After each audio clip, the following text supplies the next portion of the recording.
Hey guys, welcome back to the channel. My name is Hayden, and today is a very special day. Today, September 14th, 2021, Apple just wrapped up their latest event, and boy, do we have a lot to talk about. Let's get started. Now, first of all, we knew this Apple event was coming, and there were multiple rumors. People said new iPhone, new AirPods, new Apple Watch, and possibly a new iPad. Now, first of all, the iPhone event was very true. Apple just came out with their new iPhone, iPhone 13 mini, iPhone 13 Pro, and iPhone 13 Pro Max. Now, the iPhone 13 has ceramic shield glass. It has a very similar look to iPhone 12. The cameras are just diagonal, just like they were on the 12, now on the 13. It has 1200 nits of brightness, so a super retina screen. It has, more importantly, what most people will probably be interested in, a smaller notch on top. Now, they didn't really mention this, but most people noticed it, that it was smaller than previous Apple iPhones.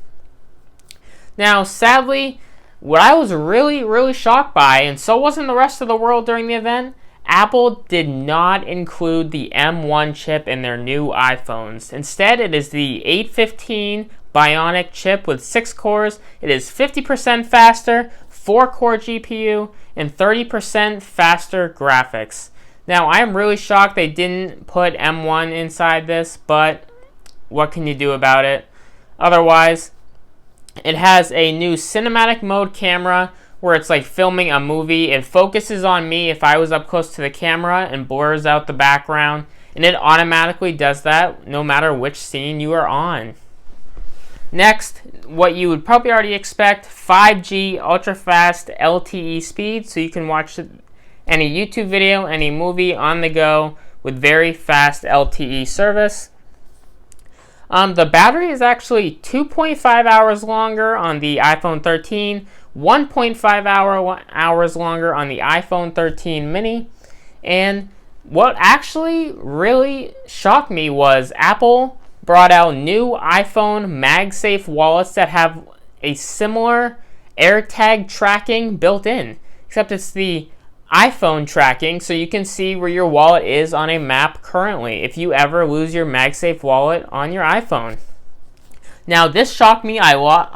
I thought this was awesome because instead of having to buy a bigger AirTag case, you can just get the Apple AirTag wallet and just track your wallet if you ever lose your wallet. This is awesome, and I didn't think Apple would be coming out with this today. Now, I am very happy that Apple kicked out the 64 gigabyte baseline option for the new iPhones. That is no longer a thing. 128 gigabytes is the newest baseline storage option, along with 256 gigabytes and 512 gigabyte options. The iPhone comes in pink, blue, black, silver, and product red colors. Now, I was actually shocked. I thought they would have announced way more colors than this, but for now, these are actually pretty good colors, and Apple tends to come out with different colors sometimes later on in the year. But will I be getting the iPhone 13 or 13 mini? Maybe. I'm not sure yet. I have had some problems with my iPhone 12 not connecting to service when I am clearly should be connected to service. But otherwise, I love my iPhone 12, so I am not sure yet. Next up, Apple did announce their new iPhone 13 Pro and iPhone 13 Pro Max, because we did have a 12 Pro and a 12 Pro Max before. So now it's just a little bit of an update. There are 3 cameras, 1 wide camera, an ultra wide camera, and last is a telephoto camera. Now, some colors, they come in the same colors as last time, including black, silver, gold, and a little bit of a lighter blue. The iPhone 12 had a little bit of a darker blue color. I wasn't really into it. I'm not really into this one either, but that is the new thing. Another shocking announcement that Apple did that I didn't think they would do.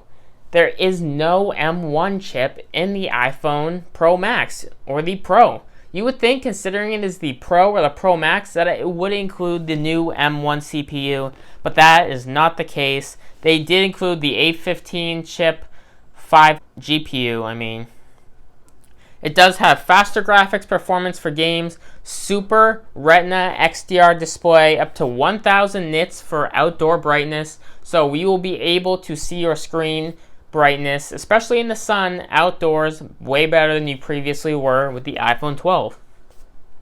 Now, this is actually very interesting. ProRes and Pro Motion display. So you will get a 120 Hz refresh rate display, and no matter what you're looking at, the refresh rate will go down automatically and it will go up automatically depending on what you are doing, and you probably won't even notice it. That is a super cool feature for the iPhone 13 Pro and Pro Max. Now, ProRes, I believe, is a different camera way of shooting video. It's like ProRes 4K at 30 frames. Now, I think they could have done better, at least 4K 60 frames for an iPhone, but that was not the case. Now, the battery is 1.5 hours longer than the iPhone 12 Pro and 2.5 hours longer than the iPhone 12 Pro Max. Now, the iPhone 12 Pro will start at $999. The Pro Max will start at $1099. And the newest thing, iPhone 13 Pro and Pro Max will have a 1 terabyte option. So now you can either get 128, 256, 512, or the 1 terabyte option of storage for your new iPhone. I believe the new iPhone will start at $799 for the baseline option and go up from there. But if you do have a valuable iPhone to trade in, you will get $700 off of your new iPhone price with the iPhone 13 and 13 mini. Now, that may change depending on the condition of your phone, but that is up to Apple. Now, all of these iPhones will be able to pre-order this Friday, and they will not be available until September 24th, and that's when they will go live to the rest of the world. Now, next up, another rumor. The next rumor was the Apple Watch Series 7. Now, they didn't improve enough for me to buy this. I am very, very happy with my Series 6, and I will not be upgrading. But they did have, they added was fall detection. I'm a huge fan of this. As of right now, fall detection was only available on the newest Apple Watch Series 6, but once watchOS 8 comes out, it will be available for, I believe, Apple Watch Series 3 and up, adding fall detection. So now you will have fall detection on your Series 3, 4, 5, 6, and 7. So to me, fall detection should be, honestly, it should have been on every Apple Watch, because what if someone falls and they don't have EMS right there to call, but now they can do it right on their Apple Watch, and your Apple Watch will know when you've taken a hit or taken a fall. It is Apple Watch Series 7, they said, is the now strongest Apple Watch that they currently have. I believe they say this every year when they have a new Apple Watch, because they improve it and improve it and improve it. So it makes sense that it would be the strongest one, because it is the newest one anyways. Now, the new Apple Watch has 33% faster charging with its new magnetic charging cord that comes with the Series 7.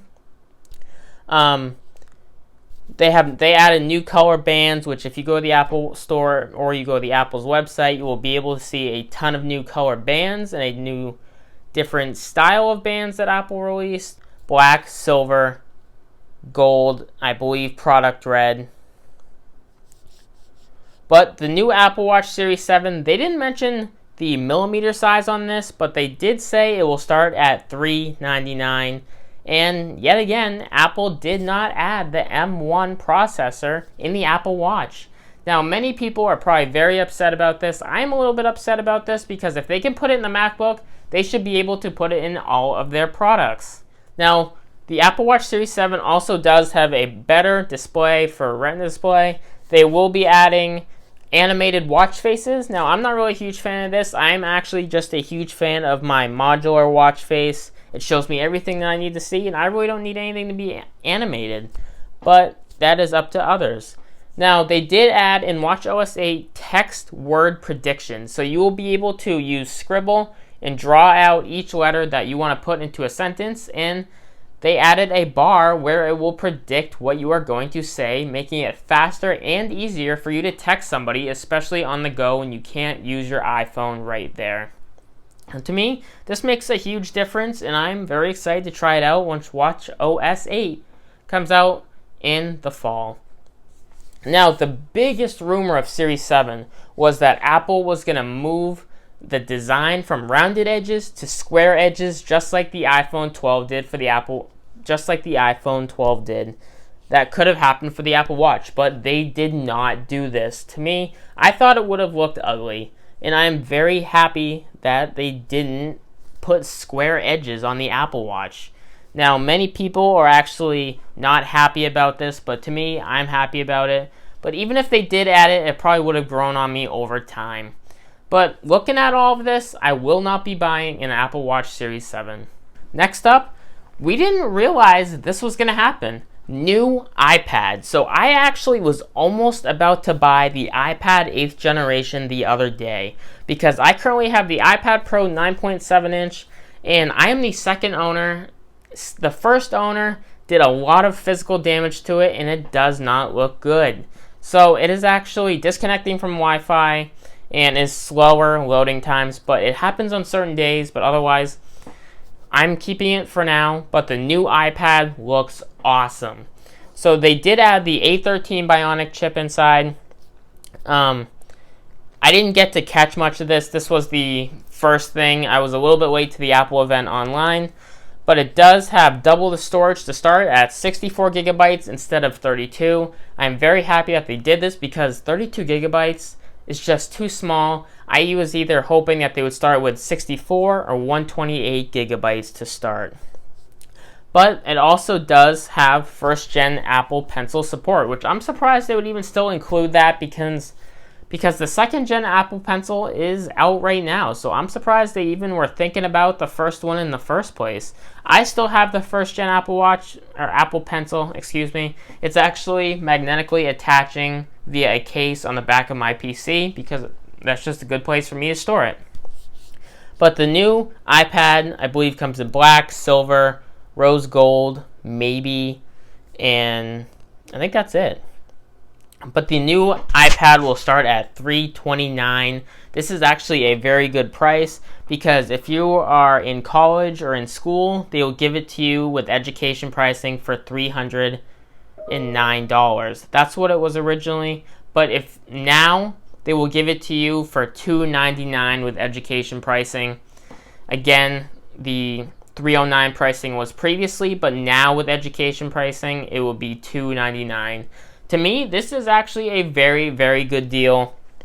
They announced a new center stage filming or FaceTime video with the new iPad. Say I just want to place my iPad somewhere, but I'm going to be moving, and the iPad camera is not going to follow me.